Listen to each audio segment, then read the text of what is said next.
Good afternoon. It is the 4th of July. It is around 3 o'clock or so. And I'm glad I'm working here because I don't celebrate the 4th of July because of obviously the problem of slavery. The Thomas Jefferson had tried to write in a clause in the Declaration of Independence where if the colonies were freed or earned their liberty, then slavery would be abolished. And a man who has the same last name as my white ancestor, Rutledge, I think his name was one of the Rutledge brothers. I can't think of, but he was the one that was at the signing of the Declaration of Independence. What was his name? Rutledge. I don't know. I don't remember. But the one that was at the signing of the Declaration of Independence, that's the one, right? So it'd be lovely if he was my ancestor, but maybe he's not. But maybe he could be, He was from the wealthier side of the Rutledge family in those days in the 18th century. So, anyway, so the thing I wanted to talk about then in this moment is what I was writing about today, and I just wanted to bring you some interesting insights that I have that might be helpful for you. So one of the things that I wrote was, if I am writing, I am safe. I am silent except for the sound of my scribbling pen. And that is really important for me because I feel like in this world, as a state, I feel like, that my life is in extreme danger as a black man in the United States of America, as a gay black man, as you can see. So I feel like if I engage in activities that are non-threatening, right?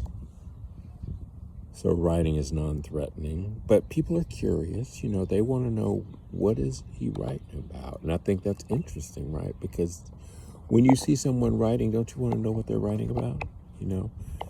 Maybe there's a fear that maybe they're writing about you. And I am writing about you. But everything that I write is not necessarily going to be said. It's just I am probably writing about you.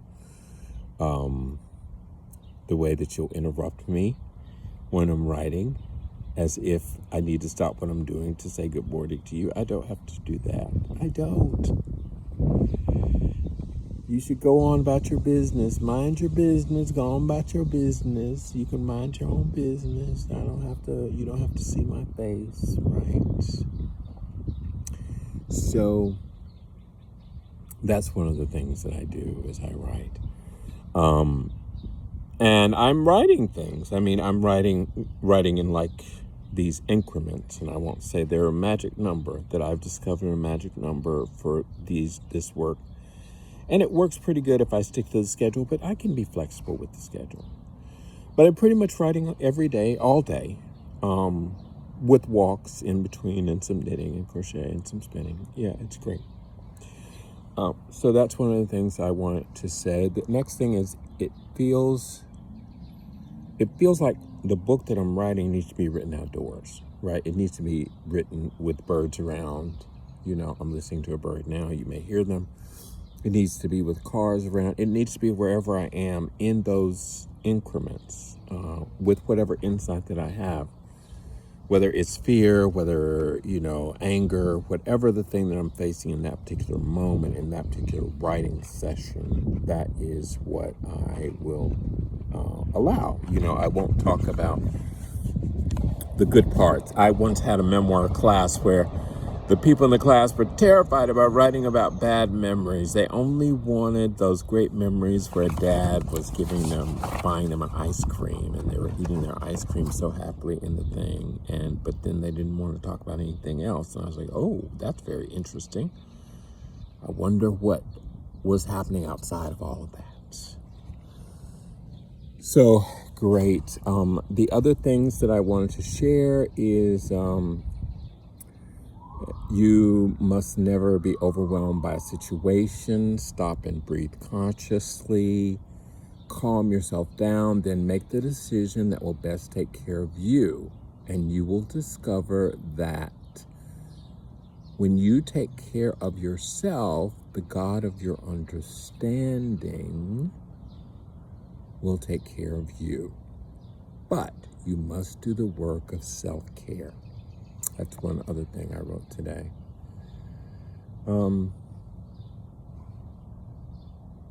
Next thing is everything is some type of lesson, has some type of lesson to teach. Everything has some kind of lesson to teach.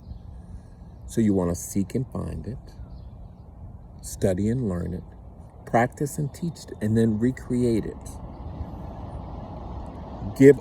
Make other teachers about that so others can teach others. Each one teach one. That's what that says. Recreated is each one teach one. I heard that from a friend from long ago. Wonder where she is these days. And make learning fun. If learning's not fun, then it becomes drudgery. So I have finally one message. The final message is you can only do what you know.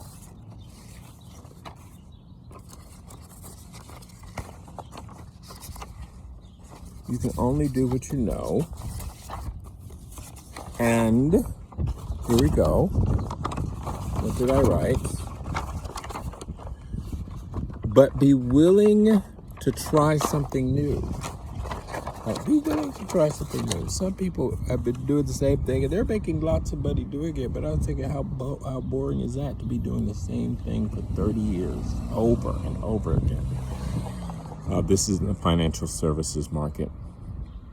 But, some people are like that. Warren Buffett, I think he's never had, the only job he's ever had is making money, and he has made quite a bit.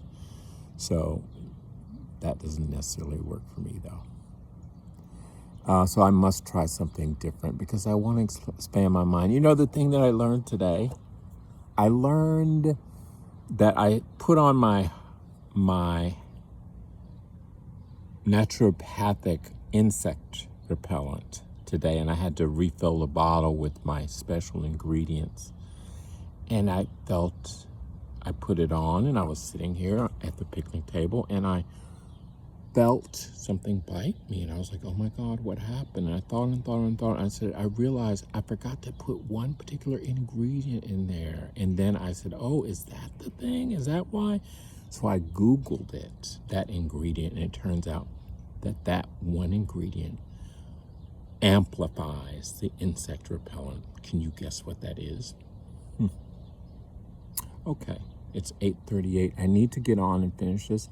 So the only way to live your life is to live it in a world where you have made yourself welcome.